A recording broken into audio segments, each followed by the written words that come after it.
Alright, I'm going to take a look at Volume 3 now, see if things are finally getting started. So it's issue 9 and everyone's finally together.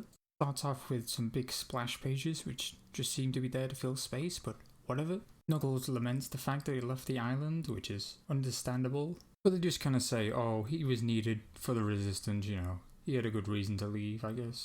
There's a couple of moments in this. Like there's one where Blaze talks about the Soul Emeralds. Tails says the stuff that can neutralize the Chaos Emeralds will also neutralize the Soul Emeralds, and Knuckles doesn't seem to think so. It just kind of seems like an excuse to not have her just beat Neo Metal Sonic. Why not just make it so she doesn't have the emeralds? There's also a part where Blaze says, oh, I learned how to stay positive from the best, something like that, basically. But it sounds like she's talking about Amy, but surely she's talking about Sonic. But it doesn't seem that way when you're looking at it. But like they barely interacted in Rush, and I don't think Amy was even in Rush Adventure, I'm pretty sure. Amy is also the one giving orders. It just feels especially weird that she's giving them to Rouge. I feel like Rouge is older, she's smarter. If anyone should be giving orders, it should probably be Rouge, but maybe that's just me. There's also some good things though, like Whispers, like being shy and all that, and she's hanging around with the other introverts while the extroverts are all playing cards together. So yeah, they attack Neo Metal Sonic's base and he shows up and references what I'm made of. Also pretty cool. Then the issue ends.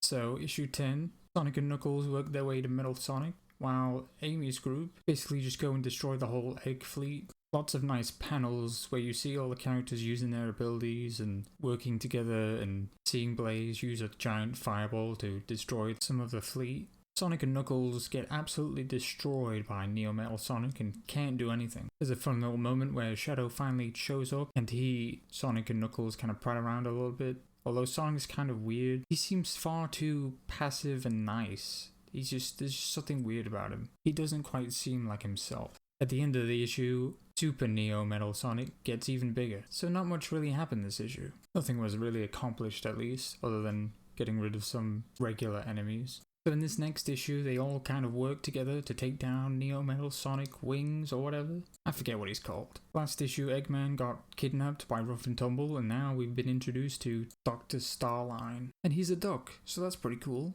Another new animal. And he tortures Dr. Eggman so he can remember who he was. Really showing what kind of guy he is off the bat. Other than mentioning that he's a scientist, because when you think villain scientist, he's like a mad scientist. So I'm guessing that's what he's going to be like. I like that Sonic used Metal Sonic's insecurity against him in this issue. That was a nice little touch. And I also really enjoy, again, seeing all the characters working together and using their powers and doing something. Much more so than the games. Also seeing Knuckles pretty much not care about anything other than Master Emerald is pretty funny. He just has like complete tunnel vision. But yeah, there's so much action. There's so much action that these issues are just flying by.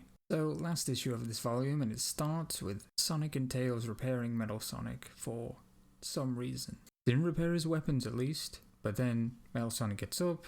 Sonic then asks to be like friends, to form a truce, which is just so stupid. He's like, oh, you don't have to go back to Eggman now. So, obviously what happens is, Metal Sonic leaves, he goes back to Eggman, and then Eggman regains his memory because of that. Because for some reason, they just decided to repair him. And then let him go. And because they didn't even imprison him, he can just walk right back to Eggman. Like, what? Sonic says that they shouldn't go after him, they should respect his decision. He's a villain. He wasn't under the influence of Eggman, that was the whole point of the thing. The whole point of Sonic Heroes and his arc is that he wants to be better than Sonic, and that's all he cares about. It has nothing to do with Eggman, and even if it did, he should still be locked up. Like, what are you doing? I don't know what the hell's wrong with Sonic. Did his brain just turn off? But after that, Dr. Starline introduces his Warp Topaz or whatever. He's with his new MacGuffin, and it's kind of funny how Eggman likes them better when they're in a set of like 7, but it's still yet another MacGuffin. The rest of the issue is just Sonic checking up on everyone. Knuckles goes back to the Emerald. Amy is now the leader of Resistance by default. Silver and Blaze are hanging out together. Tangle and Whisper become friends, surprise surprise. Rouge is there, but Shadow is gone, and she says something weird like, Shadow never listens to me, which is just not true. That's just an outright lie. This volume is really going off the rails here. She does blow Sonic a kiss, which is kind of cute, and it is nice to see Sonic interact with people he wouldn't usually interact with that much. But yeah, the start of this issue with Metal Sonic is just terrible.